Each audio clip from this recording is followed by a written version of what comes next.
Pledge of allegiance to the flag of the United States of America, to the republic which it stands, one nation, under God, indivisible, with liberty and justice for all. Yeah, I am.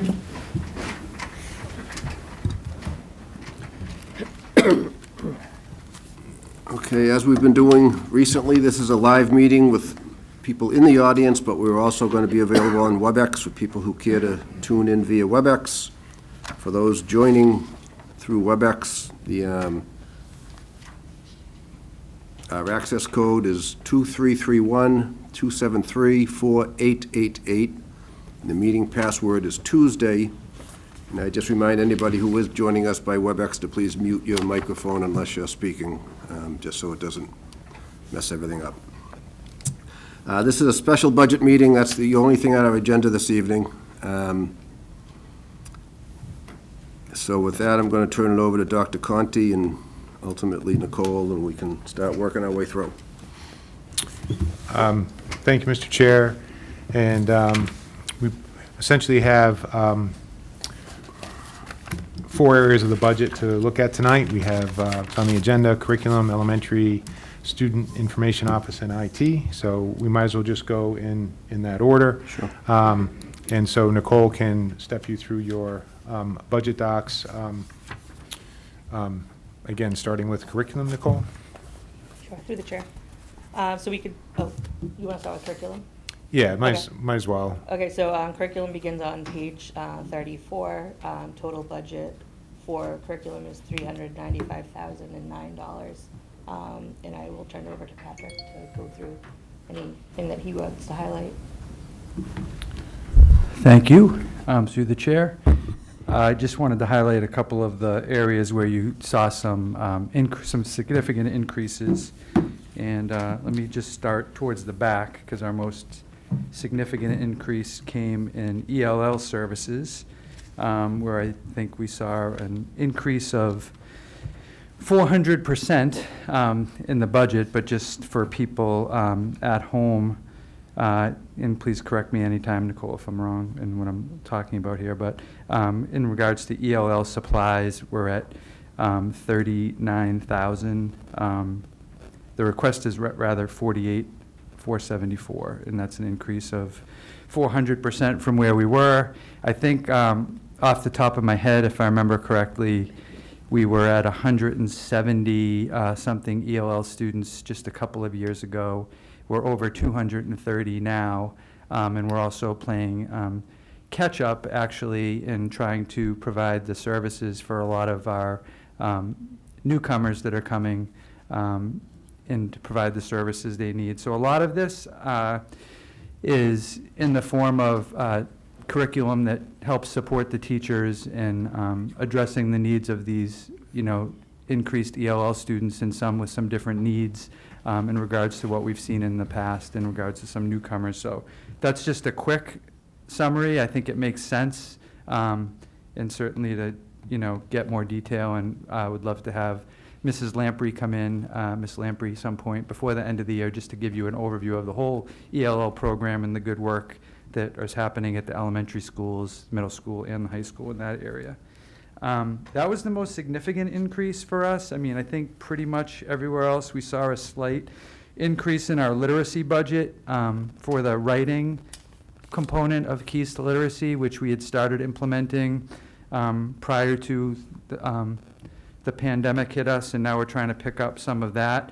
So you can see the placeholder is for some of that work to begin at the middle school is one of the things that's on the table next year.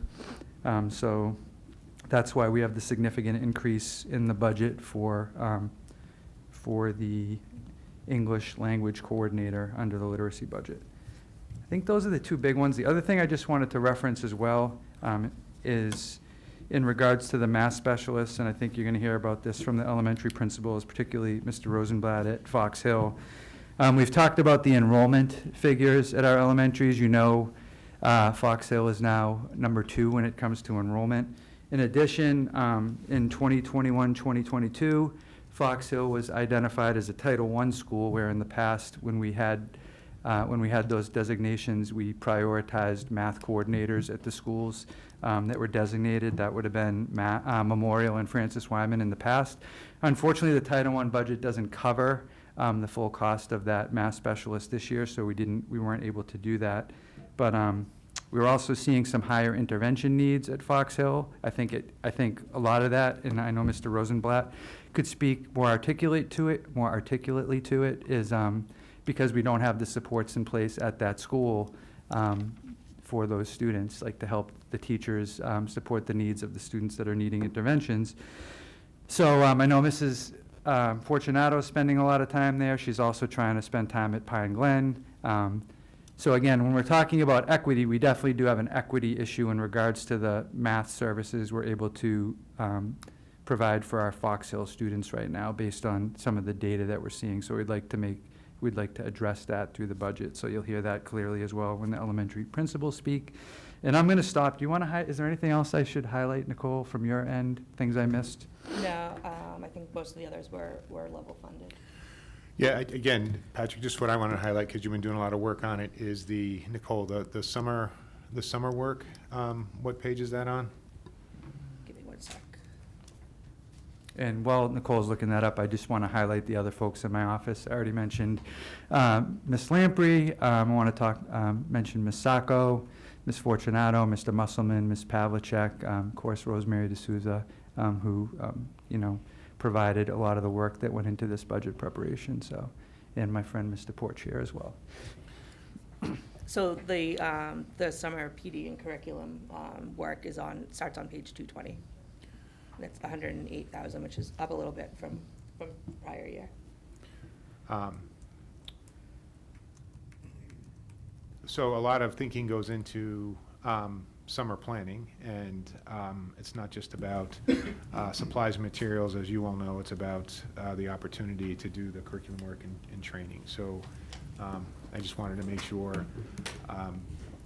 that is, from my perspective, as important as the supplies and materials we're buying, or more important.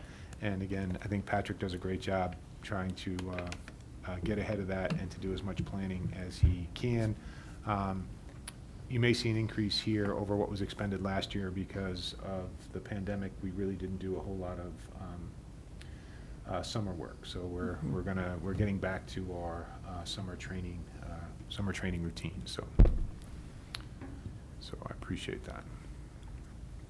And I just want to reiterate again, I appreciate you highlighting me, but it's a team effort down here, and the team does some great work. And I also want to thank Nicole for making this process much less painful than it's been in the past. It's really a pleasure to work on the budget. I don't know if people say those things, but Nicole's made it a lot easier, so I appreciate that. Again, meaning your team, but so thank you for leading that team. Just before you get moving on, a couple of, I wanted to mention this at the beginning. Ms. Bond is traveling tonight, so she couldn't make it. Mr. Foss is not present physically, but he is online, so I just wanted people to realize that Kyle is tuned in with us this evening. I also want to thank the elementary principals for being here tonight. It's good seeing you all again. Okay. I have a comment, Mr. Chair. Yes, Martha. Okay. I wanted to mention that in this section under curriculum that we've also added, or I don't know added, but we've increased our translations budget, which is something we had discussed earlier. And I had at the time raised the question of, will we budget enough money for this, because it's expensive. And I spoke with Nicole yesterday, it was yesterday. And it's an increase based on what she feels is realistic of what we've been using this year and what we may need next year. And I just want to reinforce that addition to the budget that's important, that we continue to provide the best translation services as we can. I know that Ms. Lamprey is also working on getting some situations where we might not have to duplicate efforts. Ms. Kasha mentioned that we want to make sure we're not paying for the same document to be translated more than once.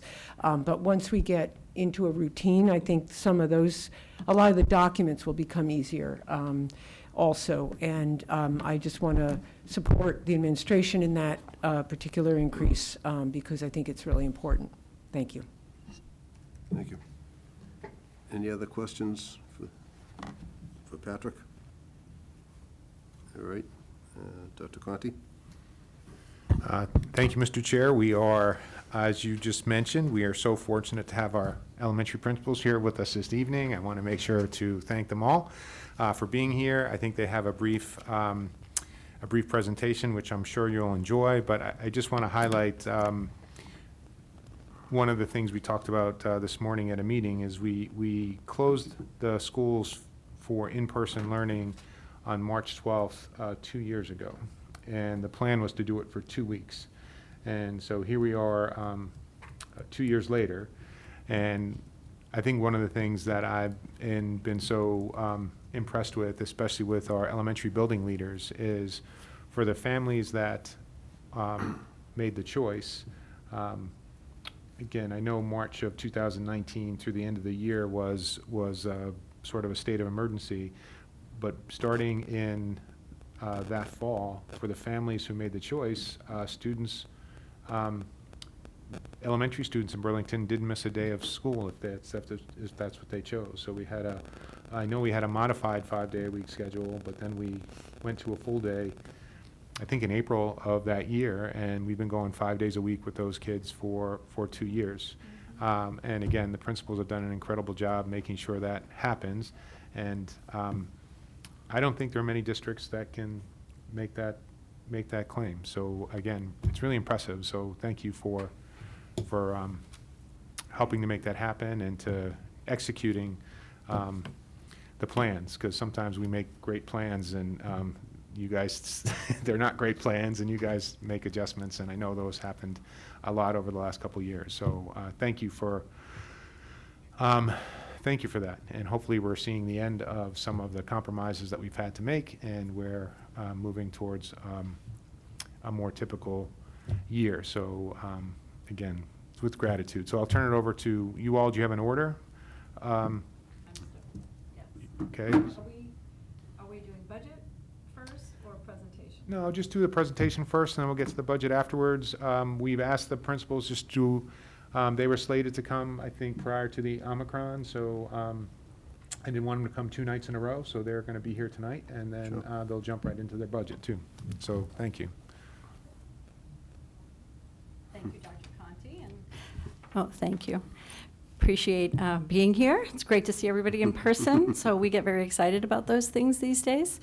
So we wanted to take an opportunity because we feel that our staffs, in sharing Dr. Conti's gratitude, have also done an amazing job for the past 1.5 to 2 years.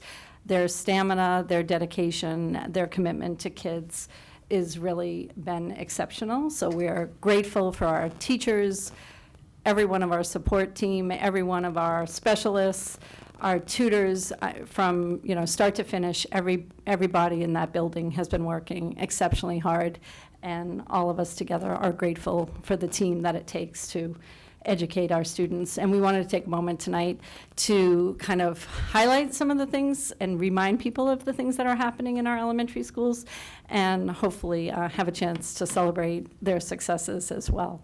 So all of us from the elementary schools have gone back to our original plan for success, which, as Dr. Conti reminds us, is 3 years in the making. And our objectives from then were learning and student equity and culture and relationships. And we feel like students have done tremendous work in all of those areas, even with the interruption and the disruption.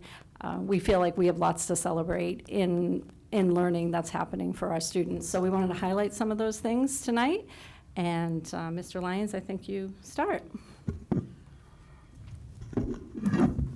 So one of the most enjoyable parts of our day is getting in the classrooms and seeing the students. And I had the opportunity last week to be in a second grade classroom and just asking the students, why do you like reading? Well, first, do you like reading? And they were all replied, yes. And I was like, why? And I just loved some of the responses. And one of the students told me, I learned lots of new words. And I was like, vocabulary, excellent.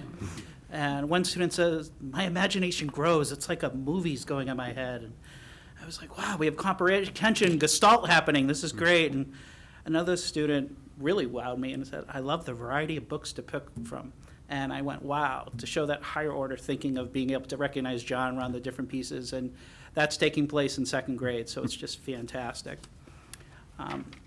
Just if we could look at the next slide. Next one.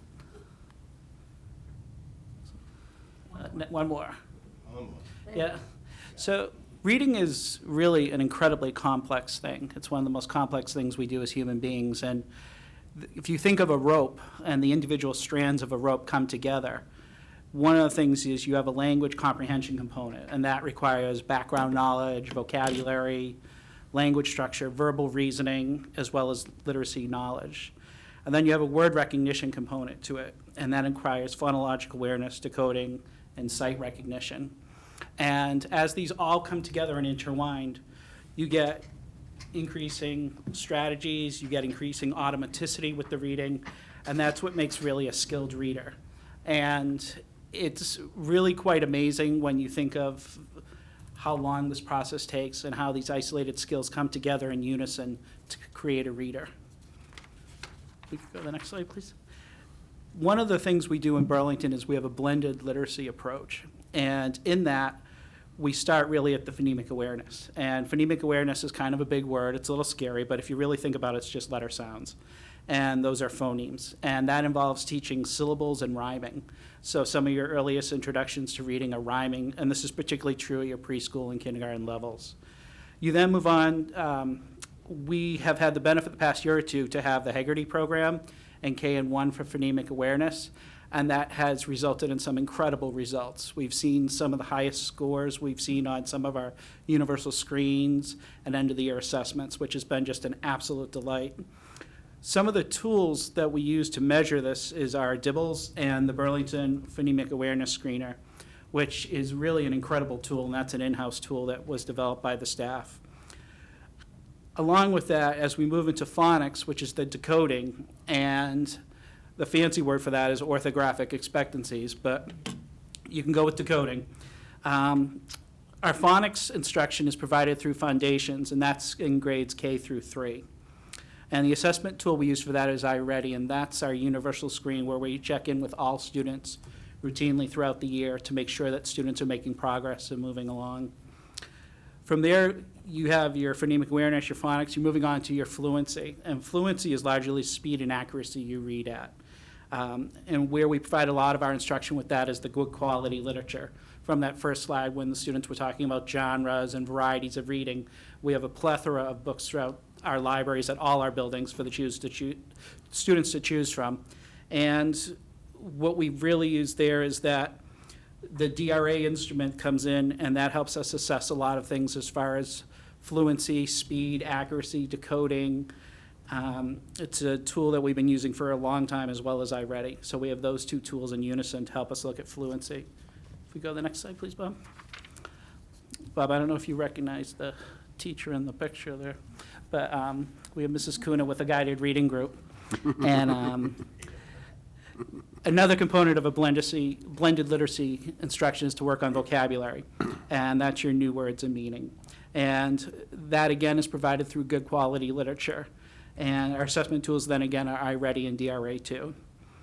Along with that, another component kind of in that strand we saw of the rope is comprehension. And comprehension is really understanding what you read. And we do that through good quality literature and guided reading. Another component we use is keys to literacy. And one of the best ways to show comprehension is written responses to what you've read. And keys to literacy provide some great academic graphic organizers to help students organize their thoughts and ideas. That's a program that we're largely looking to do K through 12. And another way we assess comprehension is our different writing types that Nicole's going to touch upon a little bit later in the presentation.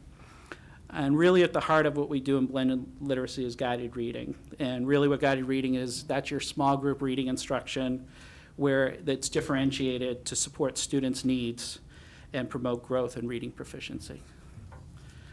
Could we go to the next slide, please? RTI is not a instructional or curriculum. It's really an approach to how we're going to provide instruction. And there's 3 tiers to RTI, and Tier 1 instruction is what everyone receives. That's the literacy instruction I've just talked about. Tier 2 is if a child or student needs more targeted intervention. Say, for example, where we talked about reading fluency or accuracy or comprehension, Read Live or Read Naturally, what it used to be called, really is a great tool as an intervention tool to work on that. Our Tier 3 interventions are our most intensive interventions, and those are interventions that might involve more time with an instructor or more an intense intervention with progress monitoring tools to assure that our students are making progress along the way. One of the things that we are all very excited about as elementary principals is that some of our COVID mitigating factors hampered or really, required a lot of creativity amongst our teachers who were just amazing throughout this, and that the social distancing presented challenges for getting students together in that small reading group where we didn't want to have them so close. And teachers did an amazing job of adapting their instruction to your traditional students in rows, certain distance apart. And also the limited mobility of children to go to different rooms as well with some of our social distancing and contact tracing. So we're really looking forward to the days where we can get back to not having COVID mitigating structures that did a great job of keeping us safe, but created some challenges from what we would typically do in a normal year. Thanks, John. So synthesizing all of those reading skills, I feel like I won the lottery tonight because my part of the presentation is to get to show off the student work. I'm so excited. So our students really have, even through all of these challenges, have done some amazing work, and it shows in their writing. So take all of those reading skills and synthesize it, and they have created some incredible written work, and we focus on informative, narrative, and persuasive, and boy, do those elementary kids love to write persuasive essays. Wait till you hear. So if we had all the time in the world, you'd have to contain me from sharing all of this great work, but I'll try to limit it to a couple of examples. But we have different, as John said, we use keys to literacy, explorations in nonfiction writing, and different forms of writing. And then our teachers are also being considerate of equity and learning and building relationships. So they're incorporating literature that addresses all of those areas as well. So once again, their talent in helping students thrive is impressive. So I have a couple samples. Try to contain me, David, okay? In first grade, the students are responding to text with personal responses. So this is in response to MemFox in the first grade, whoever you are. So students created portraits of themselves and then talked about where they're from and what their interests and family likes and dislikes are. So my name is Claire. I live in North America. My family is from Asia. I am happy when I am hanging out with my family. I am sad when I fall off my bike. I love Korean food. So that's first grade. In first grade, they're also doing some response to content area. So that's another area that they're thriving in terms of relating writing in the content areas, science, social studies, across math. There's writing going on everywhere. So for President's Day, Chase, if I were president, no one to wear a mask ever again, everything to be free. I want COVID to go away. So again, so if I were president. In kindergarten, they're writing some persuasive essays. So, again, if I had all the time in the world, I have so many samples that our students are all producing. Dear Miss something, can I have a snake, please? Please, they slither. Love, Mina. That's her persuasive essay. Dear Mom, what is purple and pink? A magic pixie fairy. Please, can I? And how could you resist, getting the magic purple and pink pixie berry for the kindergarten student? So, very convincing. There's also informative writing, so lots of cross-curricular writing that has to do with social studies, has to do with science, graphic organizers.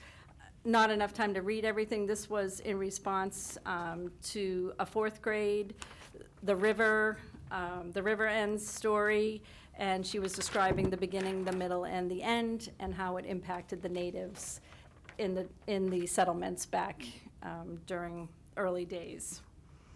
2nd grade was writing to persuade, to be hired as the master snow person builder. So it was a job application. The skill set these 2nd graders bring to the table: do not hire anyone else as the snow person designer but me. And here is why. And they go on and they talk about they're a good designer, they make snowmen every time it snows, they're good at teamwork, they get everybody involved. So it was really hard. Nobody could have picked one. We would have had to hire all of them. They were so good. And then finally, again, 4th grade, their opinion stories on should there be zoos or not. And as you can see, they have lots of thoughts and opinions as to whether they should or not. And in 5th grade, in their persuasive essays, I should send them all to you because we have things to discuss. These are the topics. I won't read them all, but I'll share one with you. So one is video games should be allowed in school. The other is definitely around recess. We should have longer recesses, and there are thoughtful, I'll read that one in a second. Oh, this one is, it would be cool to have trampolines on the hardtop. We have 4 people on crutches currently. That should be a good idea. And then finally, I think that 5th graders should be able to watch PG movies, and they have lots of valid reasons why they should be eligible. But this one is around recess and relates to all of us. Our students are advocating for longer recess. Do you think we should have longer recess time? I think we should. One reason is kids would focus more in classes. If we had longer recess, we would get out more energy and wouldn't be as fidgety. Secondly, it would let us know the people in our grade better. We are in our homeroom all the time. If we had longer recess, we would meet people from the other classes in our grade. Finally, kids need exercise.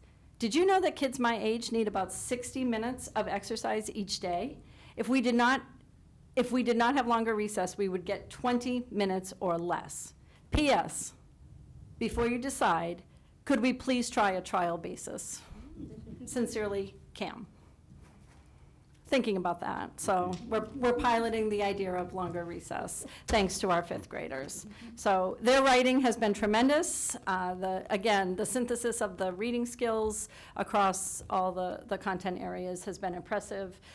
So, if people don't think, learning is happening, it's amazing the amount of progress and tremendous growth that our kids have made.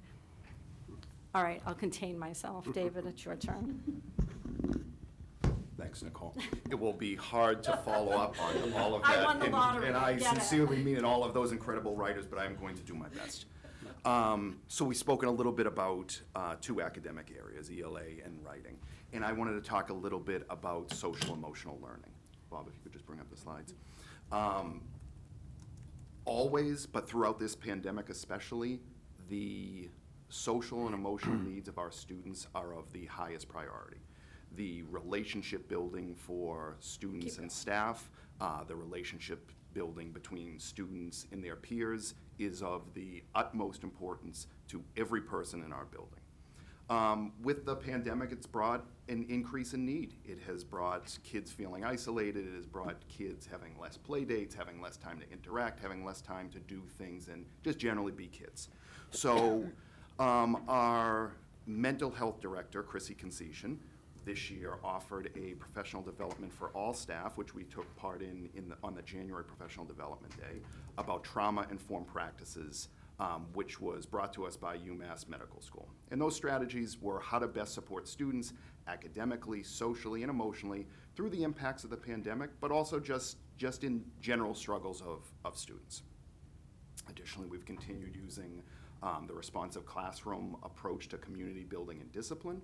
That's something that a large majority of our teachers at all schools have been trained on and have a vast experience with.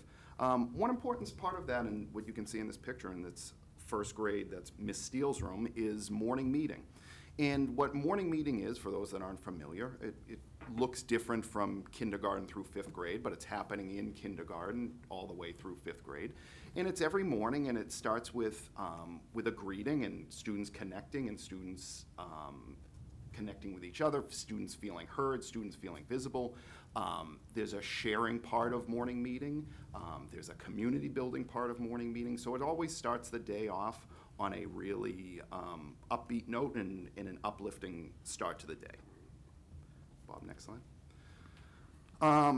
Our guidance teams at all of our schools, our school psychologists at all of our schools have gone above and beyond these last few years to support all of our kids, and they have done a tremendous, tremendous job. They are doing classroom lessons at all grade levels. Some of the topics include things such as building friendships, personal space, internet safety, mindfulness. In most classes are having lessons, if not weekly, on a bi-weekly basis, so they're happening fairly frequently, about topics that are important to the kids in our school and in our classes. One of my favorite things are our PBIS system, Positive Behavioral Intervention and Support. So our PBIS system has a different name in each building. At Fox Hill, it's called Be the One, but it looks similar in each building. So it's founded and based on our school values, which are safety, kindness, respect, and responsibility, which looks very similar at all the other schools. Students receive tickets, as you can see, these 3rd grade friends all received one, when they exemplify one of those values. And they're given out by all of our staff members when they see our kids doing expected behaviors and showing those school values. And then sometimes weekly, sometimes at different times, students are recognized in different ways. They're recognized through the tickets. In some schools, students are called over the loudspeaker. Students are giving certificates. One thing that we have done in the past, some of us, is have lunch with students that we've had to put on the back burner because of COVID that we'd like to bring back. But one of our favorite things is our PBIS whole school events. And so each school has whole school events to celebrate our values and the efforts of our students. So some of the things that we've been lucky to do at Fox Hill this year, that student with a t-shirt was one of our winners of our whole school rock, paper, scissors tournament. We also have at kindergartner, we had a prize cart this year where our PTO generously purchased all these prizes for kids, and we came around with a cart and kids were able to pick some fun things that they wanted. One upcoming thing we have in April is our whole school talent show. So it will be interesting to see all of the talents at Fox Hill. But all of us have all kinds of activities lined up for the spring as we move back to being able to gather in bigger groups in a more normal schedule. So I am now going to turn it over to Ms. Harris. Thank you. I've got the so exciting topic of math. Hey, what's wrong with math? I will say I'm not a math person. However, our core curriculum for math is the Envision Math program. The program combines problem solving, real world scenarios with tons of visuals where students can learn and gain deeper and clearer understanding of math concepts. The one thing I like about the program is the built-in scaffolds that come with each lesson. So it gives teachers the opportunity to really meet every student where they are. Our ST Math program is another resource that we have. It's a supplemental math program. The expectation is that teachers in K through 1 try to get 60 minutes a week with ST Math, and with grades 2 through 5, the expectation is 90 minutes a week. It's a little bit of a struggle to reach those minutes, but the goal is to reach between 60 to 80% of those minutes in the year. Another program we have is the Symphony Math program. That is our district-wide assessment tool that is used 3 times a year. With Symphony Math also comes an excellent instructional program that teachers have access to use should they choose.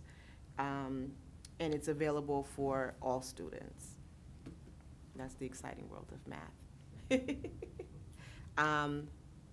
Do you have the right? It's not coming up on there. Rocking and rolling into spring. So I don't know why it's not showing up on your, oh, there, oh, see, you learn something new every day, right? So we are super excited to be welcoming parent volunteers back into the building. All volunteers will be required to have an updated CORI and will attend principals' confidentiality meetings. This will look different in each building in terms of when it happens and the process by which each school notifies parents of when these meetings will occur and what the process is to be CORI'd if they have not been CORI'd. If parents have been CORI'd, the CORI is good for 3 years, and they do not have to do it again. But in light of the pandemic and not being in buildings, we anticipate that a lot of parents will have to be CORI'd again. So that is a process that each school individually will send out to parents on how that's going to happen. During the confidentiality meetings, we will discuss the importance of maintaining strict confidentiality for all student information, and any breach of the confidentiality will result in a discontinuation of being able to be a volunteer. Because the privacy of our students and our families is of top priority in all of our schools. So it's a slow opening back to school. We are super excited to be getting back to some of our activities that we have done in the past. So we'll have, at Memorial, we'll have our annual art show and pancake breakfast. We will have field day again this year. The spring carnivals will be happening. Teachers versus students volleyball game. There will be an ice cream social, student talent show like Mr. Rosenblatt mentioned, Scholastic Book Fair, and also the 5th graders are super excited to be able to go on some field trips and have their senior activities. So we are very excited. And I just want to go on a record as saying that Memorial has some of the cutest little maskless faces I have ever seen. No knock against the other schools, but my babies are absolutely the cutest little faces I have ever seen. So I just need that to be known. It's no bias at all. They're just, they're so excited to be back in school. And as I said in my parent letter yesterday, a couple of days ago, it's easy as a principal to get bogged down in the day-to-day administrative work.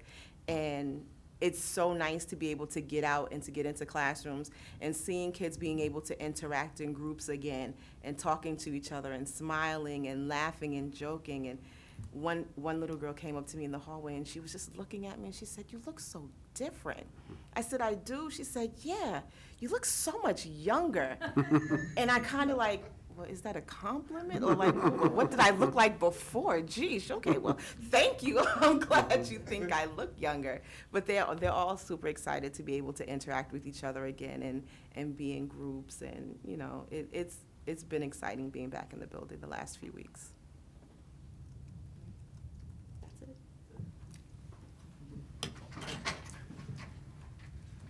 So as you can see, we have a lot going on at the elementary level, lots of learning and lots of social emotional support for our kids, and there's been tremendous growth in the last couple years, and looking forward to getting back to our best practices. And again, I just, as the principals mentioned, again, they discounted their efforts, again, which have been tremendous, but also their teachers and their staff have been there throughout. And again, any family that's wanted a 5-day experience over the last 2 years has had that opportunity. And again, not many places can say that, so thank you. I think certainly I'll open up to any comments, or Mr. Chair, you can certainly do that. I'm taking an Al Haig moment here, but, and then we can get into the budget requests, because I'm sure they have needs that we need to continue to support. Martha? I just want to thank you for the presentation. It's always a treat to hear about what's going on in your schools. A couple of months ago, a public participant commented that we often highlight the high school students who are doing this or that and the high school teams. And I think it's easier to present those because there's a lot more outside of school activities going on for the older students. But I also want to acknowledge, and I think what you've shown us tonight is that for those students who went through the Burlington schools, and I think most of our graduates and our high school students have, they've gotten this support, this instruction, this community from the elementary schools that they've come from. And it's, it's a basis, it's a foundation, and it's really important. So, and it's also always fun to hear how much you love your kids. And I know that the teachers are like that as well, and so it's encouraging. It's nice to hear. So thank you for the presentation, and I'm really glad that we were able to do this, which was meant to happen a little while ago. So thank you for coming. Go ahead, Chris. Thank you for a great presentation. It's heartwarming to hear the stories and to see the kids back in school.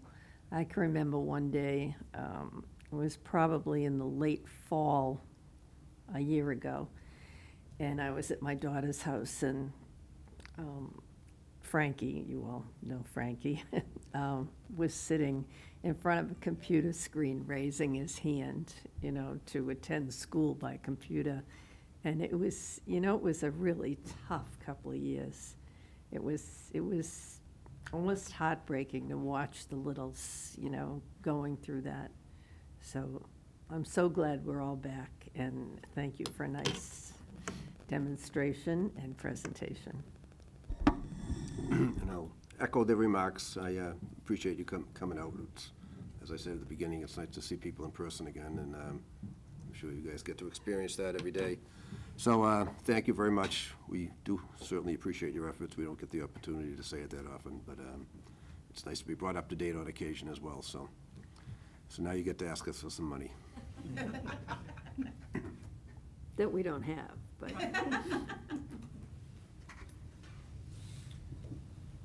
So again, Mr. Chair, Nicole can take you to the section of the budget, but what's, again, great about the document is everything is linked. So if you go to page 4 and you click on a school, you can see the individual school budgets that are there. I just want to point out that if you look at each of the schools, and I believe I looked at this already, each of the schools is under guideline. Is that correct? Is that a factual statement, Nicole? I'm going through each one now. I believe that's a factual statement. Yes, so of the 4 elementaries, there was only one slight increase at Fox Hill for $2,400 in supplies and textbooks, which was enrollment driven. But other than that, everyone else was level funded. So again, we've really been conservative with the funding of supplies and materials. It's going to catch up to us at some point. And we're hoping, as we can settle some of our salary expenses and hopefully bring resolution to the teachers' negotiation, that we'll have more certainty, and then we can move forward. But again, the principals have done a great job, and again, their overall operating budgets are not increasing at all. So I'm not sure. I want to discuss some additional positions, and I think they probably have some additional requests to fit in, but that we can try to fit in. But I think that in terms of the budgets that they're requesting, sometimes I'm not sure they're asking for enough. So. Any questions from the board or particular comments on? I mean, to me, everybody gets the guidelines, and you come in within the guidelines. That's kind of what we're looking for. And you have the difficult job of deciding what to put in and what to keep out in order to come within the guidelines. From my perspective, I usually like to defer to you folks, because you know your situation's better than us. There was one thing that an old colleague on the board, Steve Nelson, used to ask everybody every year at this time, is there anything not in here that you really wanted to be in here, or that you have particular need for, or something that might have come up since you submitted your budgets back in December or January, whenever that might have been. Speak now or forever hold your peace, as they say. I'll start. Yes, ma'am. It would be absolutely amazing and extremely helpful if we had an assistant principal at Memorial. Having 400-plus students between meetings and meetings with parents and dealing with student issues, it's hard to be able to juggle all of that and be an effective instructional leader and support for teachers.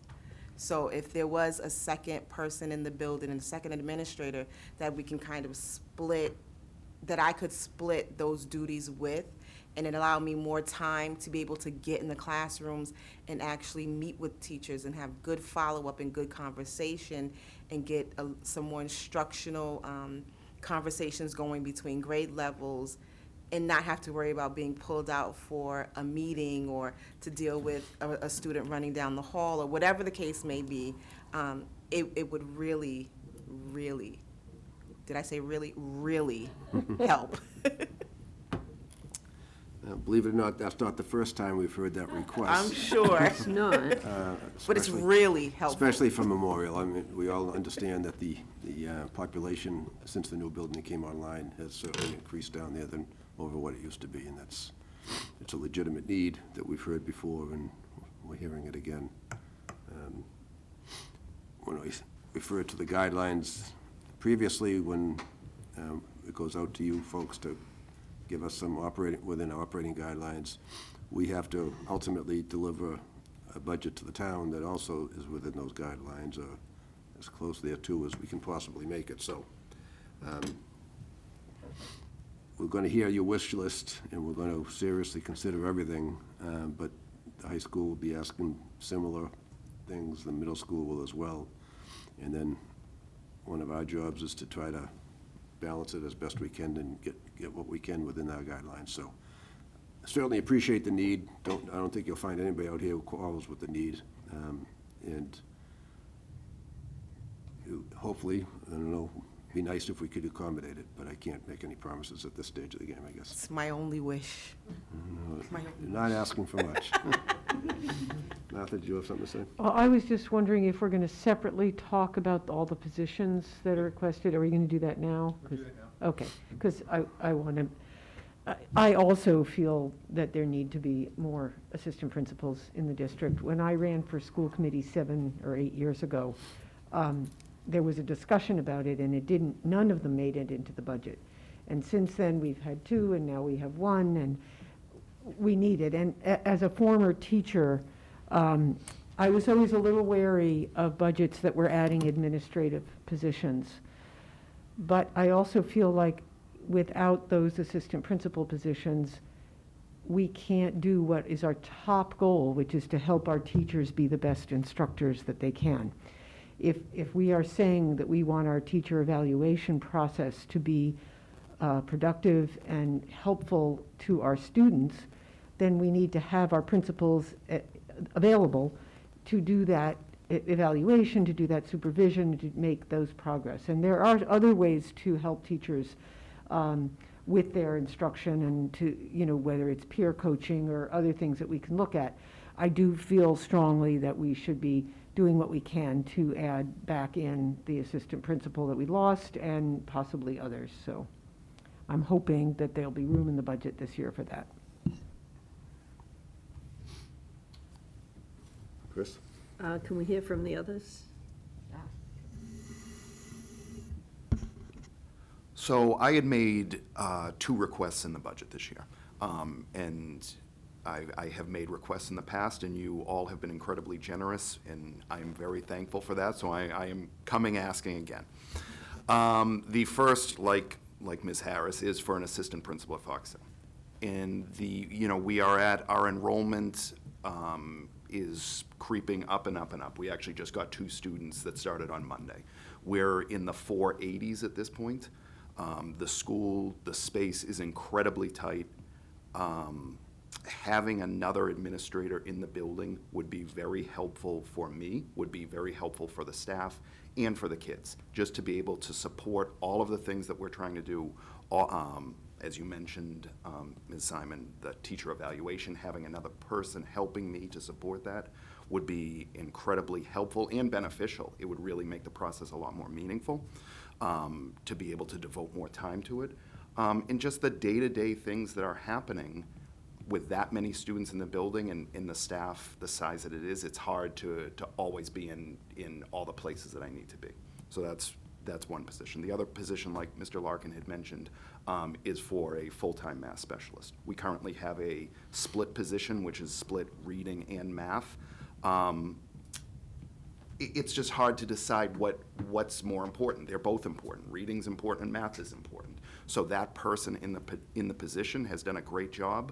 But at this point, she's mostly focused on the reading portion. She is doing some math, but we need someone to fully commit to the math support for our students. We have as of our last data meetings, we have the highest percentage of students in intervention, which is at 26%. The needs of the pandemic have certainly increased the academic needs for students, and I think that a math specialist position would support those interventions in the area of math. And just some context for the committee is Memorial and Francis Wyman both have 2 full-time reading specialists and 1 full-time math specialist. So what Mr. Rosenblatt is asking is just to be on par with Francis Wyman and Memorial. So he's still a specialist short. I have a question. Sure. Do you have the same number of reading specialists as they have? So we have one full-time reading specialist. And then the other position, which was just added this school year, Okay, I got is it. a split reading and math. So the person is doing both. And if you got one position and not the other, which one would you want? My hope would be to maintain the person who is in that position as the reading specialist, as the second reading specialist, and then add a math specialist. Would be my No, hope. I meant between the If I- assistant principal and. I would choose the math specialist. It would be more important for me for that person to work I with think you kids. said that the last time we talked about this, too. And I'm saying it again. I think Mr. Rosenblatt is clearly prioritizing the students, which he should be doing. I knew what he was going to say. all That's right. why I asked the question. All You right. never ask a question you don't know the answer to, right? Well, who knows? Maybe the answer would have been different this time. Might change his mind. Yes. But, so those 2 things, in addition, I know we're working very hard on a new building, but just the space need is, I mean, I could go on and on about it, but we are really crunched, and it's impacting everyone. So, just to be on record as saying that. I hear you. Thank you. Nicole? I have one more request that I was just thinking about. Your turn's over, so. The mic is on this end of the table, I'm not giving it up. So I was sitting here thinking about what's something that we truly, truly, truly need at Memorial, and if it will be possible to have a school social worker, a full-time school social worker, that can provide counseling services. It would be absolutely amazing. We have so many students who have experienced trauma due to the pandemic, various family reasons. We have a high need for counseling services. We have a lot of students with anxiety. And my poor guidance counselors who were 9 months pregnant, were being pulled in 95 directions. And Mrs. Concession has been great with providing resources for us. The embedded counselors have been great. But if we had someone full-time in the building to help provide those counseling services, someone that students can get to know and connect with daily, not just someone that comes in once a week and sees them for an hour.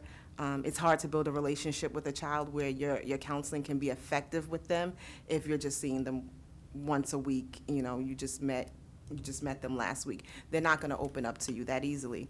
So if we had someone permanent in the building available specifically to provide those counseling services, and our guidance counselors can be guidance counselors, that would be amazing. That's it. I think that's all. Thank you. All right, so I think I'd be remiss as the only principal with an assistant principal to not put in a plug of support for my colleagues and express my gratitude for Daryl at Francis Wyman for all that he does to support students, coaching staff and teachers, and just as an extra set of hands for me, he's invaluable. So certainly want to extend that request. No, you can't. Extend that request or support their request, knowing that I am the beneficiary of that, and quite honestly, can't imagine running the building without him at this point in the game. So he's indispensable, and you can't have him.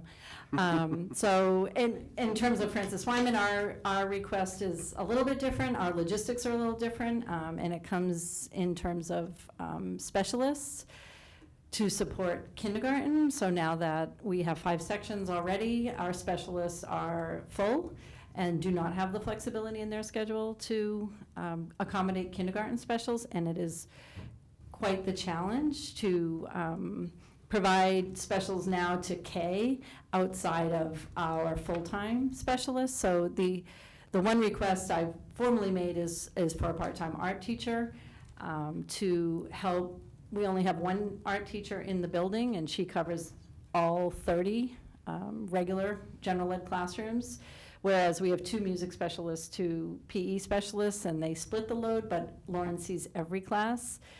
So having a part-time art specialist would help support Lauren and at the same time cover the kindergarten specials, which again would resolve our special art block. That still leaves it complicated for any of the other specials for kindergarten, because it's just an additional section that requires another 0.2 person to cover, and has certainly been challenging this year in meeting that need. So we've been creative, we've been flexible. The 0.5 art person would help alleviate that need and support art specials. And then we still have to be creative about covering all the other kindergarten specials that we're developing as we go. So it's new for us, but at least a 0.5 art would start us in the right direction. Thank you.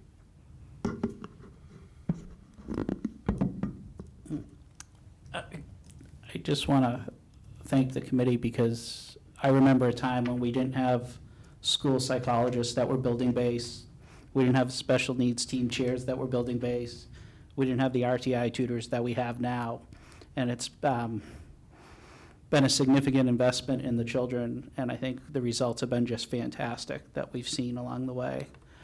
For a number of years now, I've always asked when the wish list question comes up for a math specialist, so we could have what the other buildings have, but really one of the things I've seen is that the demands for social emotional growth and mental health from our students are so great and so many that if I had to prioritize one, to have another counselor or / social worker would be a tremendous benefit, where our students, just in communication, wearing masks, reading body language, some of these developmental milestones, it's really remarkable. I had a parent last week tell me of a first grader, it was the first time she saw my face in person. And just it made me really think that some of our students never saw my physical face in person. And as teachers are talking about the articulation demands, and so much of our communication is nonverbal, and just navigating the waters of playtime out at recess where we were kind of in our bedrooms for a while, it's really demanding, and it would be a huge benefit. I think it would help us really be an investment in seeing our students go forward into future years in middle school and high school. Thank you. So again, just a technical change in the, just a technical point for the budget that is in front of you.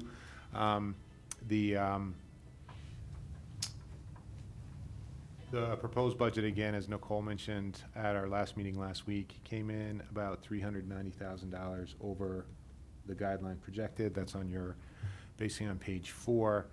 Nicole, all the new position requests are included in that number. All the ones that were submitted on the form before the deadline, but, yeah, except for, so everything except for Pine Glen and Memorial requests that you heard tonight. No, I get that, Yes. but how many new position requests were there? So there's, There was 15.6 and a couple of stipend. and a total cost of, 1.15 million. I guess what I'm trying to say is there is some room for, because if there's 1.1 million in new requests and we're around $400,000 over, again, depending on the contract settlement and some other expenses that we need to settle, there would be opportunity to add some positions, not all 15, but you can certainly support only the elementary ones, because those are the folks that are in front of you tonight. So, so you can, so I think you can make that happen. But I think there will be some opportunity to prioritize.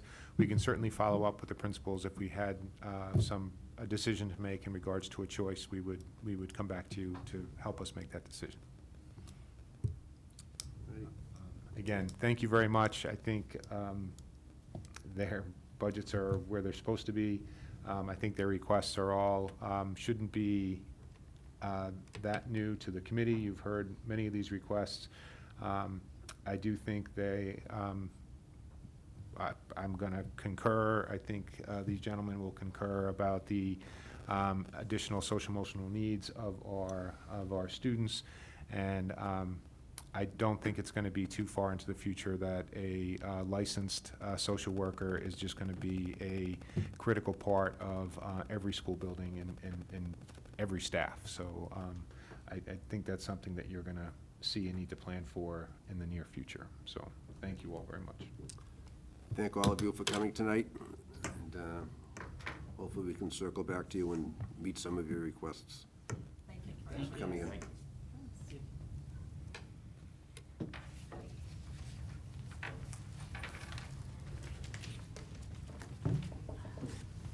Good night. Thank you for your time. Thank you.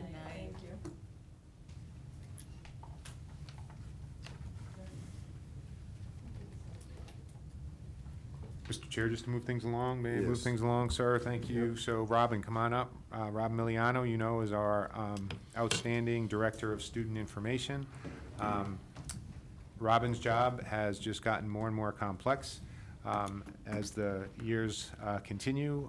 All the reporting that we need to provide, all the student data, state data, federal data goes through Robin's office. She helps with making sure that all of our students are assigned to the right buildings. She is, in many cases, the first person from Burlington that families meet when they come in to register during the summer. So I want to thank you, Robin, for being so welcoming and presenting such a warm greeting to new families to Burlington. And again,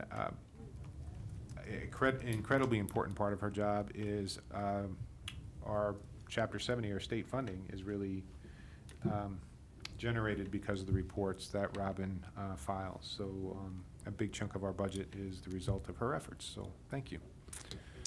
Hey, Robin. Hi. Hi, Robin. Hello. Is this on? Okay, thank you. So, Maybe you should put it closer to you. oh, sorry about that. Is that better? Hearing on the. Okay, thank you. My budget is level funded this year. Again, my budget's one of the easiest budgets I think you guys are going to be looking at, as is every year. You know, my budget contains the student information subscriptions that we have. You know, so it's really nothing that is too complicated.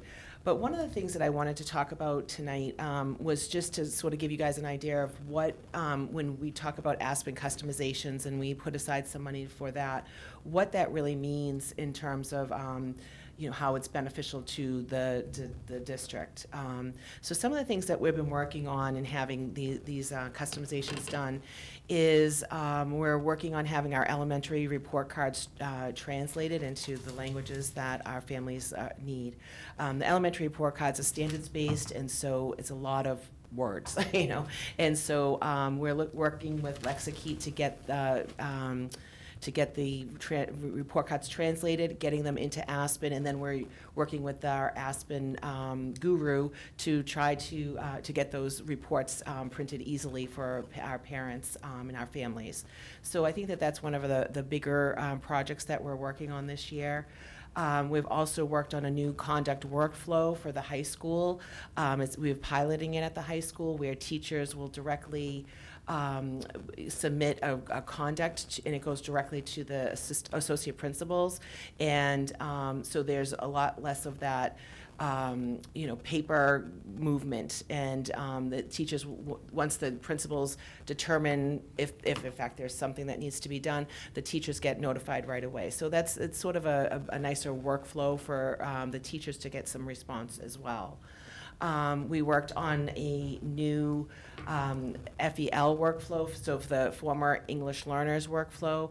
Mrs. Lamprey can speak to that more directly, but we have to monitor students who were English learners for 4 years, and that was, again, a paper sort of process where teachers would have to fill out paper, monitor how the students are doing, let them know how whether they continue to be monitored or whether they're ready to move on. And we have done this all through Aspen, where it's just a workflow, and I think that it's something that I know that was looked at with the audit for our EL students, and I think that this is something that again helped with that process. We also continue to work on, we talk a lot about the RTI data meetings, and so we work with getting the data into Aspen so that we can provide the data to the teams when they have their data meetings, 3-4 times a year. So those are just some of the things that we're working on. When you're looking at my budget, a lot of that money is sort of trying to help manage things a little bit easier for everyone, and keep things in our student information system, so we have one place where we can go. We'll have assessments there. We'll have all the kinds of data that we need, so that we can provide that to people who need that. So. And again, Mr. Porch, just to Mr. Porch, I want to say, Mr. Chair, Mr. Porch, I'm saying is every audit goes through Robin's office. So I know Ray, working with the equity team, they're working directly with Robin.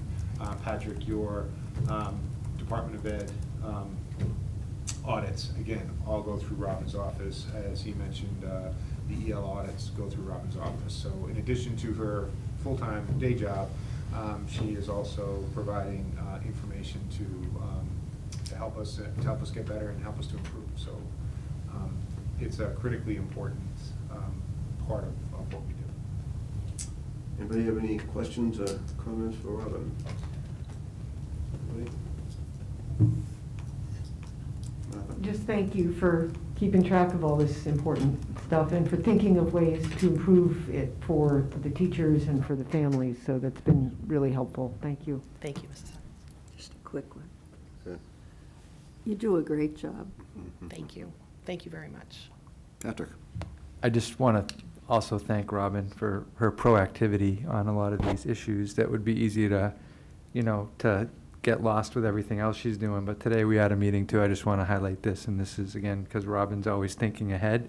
We know the communication challenges we have with so many families speaking different languages, and Robin's been pushing the company we work with for the phone calls, because we also have an ability to send text messages, and those text messages can be translated into the languages of the families who are receiving them.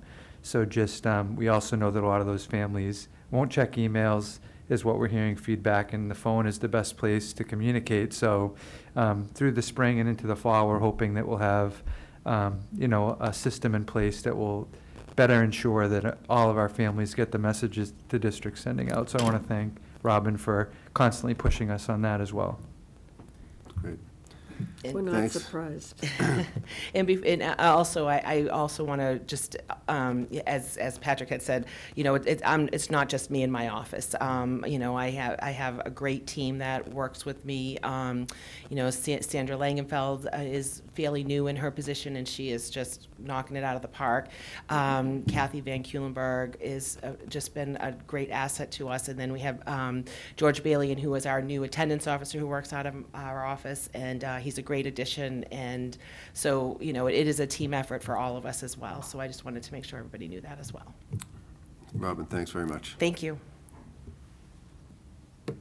We need to see you more often. Just for socialization. Okay, what's next, Dr. Conti? Jose is in instructional technology, IT, and again, I think that is going to be on page 107 if you go to the link. And is that correct, Nicole? And as you'll see, he is coming in at under guideline, coming in at 0%. So Jose is a very busy person. He also coordinates IT for the town government, and so he is often spread pretty thin between the town buildings and the school district needs. And I don't think that could work in every place, but I think it works because of Jose's efforts and his ability to speak the town language to the town folks and speak school language to the school folks. So he's multilingual in terms of his abilities. Good evening, Jose. Good evening. Thank you for the introduction, Dr. Conti. This year, first of all, I want to say thank you to all of you for your support once more. And this year we are able to be online or on funds. But I must say something that sometimes may sound awkward. Part of that is thank you to the emergency relief funds from COVID. I think that without that, we would be probably in serious trouble in terms of budget. And that was a big help that we got last year, that we were able to acquire a great amount of computers for all the staff members and administrators. I really don't have anything else to say except that it's level funded. And, but if you have any questions, I would be glad to answer those. Anybody? I don't really know enough to ask you questions about it, but it does, everything seems to be going smoothly, which is the point. The point of, I think, of IT is that nobody notices because it's all working, so thank you for that. And I agree, I was very glad that we were able to use some of the American Rescue money for supporting the staff and your department for the technology. And supporting all of our families, because we had families who didn't have access, and it was partly technology and partly staff that I know Mr. Larkin coordinated, making sure that our kids all had access to Wi-Fi when they needed it, when they were remote. So that was very helpful. Thank you. Yes, I must say also thank you to my team. The last 2 years, as everybody knows, have been very challenged with the COVID situation, supporting, configuring, fixing, going everywhere, just providing devices, and members over here too that help us out, Patrick Larkin being one, Bob being another, and some that I forgot just to mention. But thank you to all for helping us out during these last 2 years. Chris? Director Conti, Yes, ma'am. the money for computers, didn't the town actually give us some of their money for those? For the teachers' computers? You're talking about for the teachers' computers. that we purchased, I think it was over a year ago now, it was the spring of 19. Yeah, that was part of the federal relief money that the town had received. Is that correct, Nicole? I just want to make Yes, sure. it was ESSER, 500,000. and it was from one of That's a the lot of money. earlier. I one- think the original ESSER, yeah. Yeah, I think the original ESSER, which is Yeah. was for the relief, and we're on our third ESSER now at this point. Well, if any of the town side people are watching, thank you again for that money. And Jose, you are just an awesome person. You do it. Well, Bobby's awesome too. You do a great job with all that you do. We really appreciate you. And again, the committee may not know, but in the middle of the COVID, so over the last basically 2 years, Jose, you also did a refresh with the infrastructure in the buildings, correct? So, so all the wireless units and the stuff that people can't see, as Ms. Simon mentioned, has been upgraded and replaced. That's the program that was started about 15 years ago on a 5-year replacement cycle with the town. So, so in addition to all of the remote needs, Jose led the effort to then refresh our infrastructure so everything can continue to expand and work. So again, it was all done, again, really without notice or as was commented behind the scenes, and there was really high demand that all of this technology work. Because in many cases, if it wasn't working, instruction wasn't happening over the last couple of years. So, so Jose, thank you. You may not feel directly connected to the instruction that takes place sometimes, but I think in the last couple years, it's been critical for student learning. So thank you. Thank you. And if I am allowed, a couple of more minutes, I got an announcement, please. Some of you may know that last week we attended a ceremony in Haverhill where the state gave the town and also the schools a grant, and it was for the Municipal Cybersecurity Awareness Grant Program. That is a program in which we take training, and hopefully all the staff members will be getting the school and the town, and just to make us more aware of what's going on. There was a gentleman there that said that in 2020, municipalities in Massachusetts alone lost $100 million just in ransomware. Schools and municipalities, 100 million, over.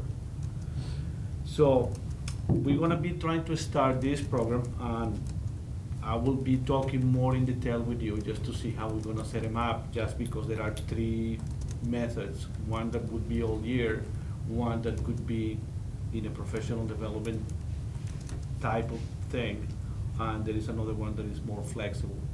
But again, I just don't want to take all the time today. It was not in the agenda, I understand, but I just want to bring that up, so you know.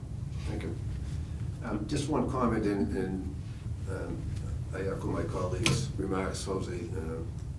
Appreciate all that you do for us. And your budget came in level funded over last year, as have the previous ones before us. And I think the superintendent touched on this, but we're now going on 2, 3, maybe 4 years straight, pretty much of level funding things like contracted services, supplies, those types of day-to-day supplies and expenses. And in the last decade or so, the inflation has been relatively low, and you can kind of limp your way through a bunch of level funded budgets. But with the way that supply side problems are going in inflation nowadays, we're not going to be able to level fund supplies every year going forward, at least in the foreseeable future. So that's going to be kind of a luxury that we can't afford anymore. And it's just something to kind of keep an eye on, because costs are going up everywhere, and that's going to have to be a reality that we're going to be dealing with going forward, because you can't keep level funded everything and still buy the same amount of supplies and get the same amount of contracted services. And So something's got to give at some point. I think we can make it through this year, but next year, that's going to be a reality problem that's going to have to be dealt with. But thank you, Jose. Good job with the budget. Good job otherwise, and thanks for coming out tonight. Thank you.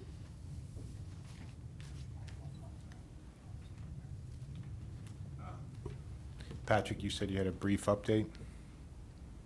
The boys are up 2 with 53 seconds left. Can you get that on the TV? They're If you up- want to pay the National High School Sports Foundation, you can get a monthly subscription for like $11.99. Probably can't do that in the next 53 seconds, though. All right, well, keep us advised. So, again, thank you for coming to the, this added meeting for the budget. We'll have a regularly scheduled meeting next Tuesday, March 22nd. Nicole, the budget items being discussed on the 22nd are? I think we're still working out which departments can attend, but it'll be on the next agenda. It'll be on the next agenda, so we'll get that to you. Probably the high school, I'm imagining, maybe the middle school. So we'll make sure you get that agenda, but we'll do other cost centers.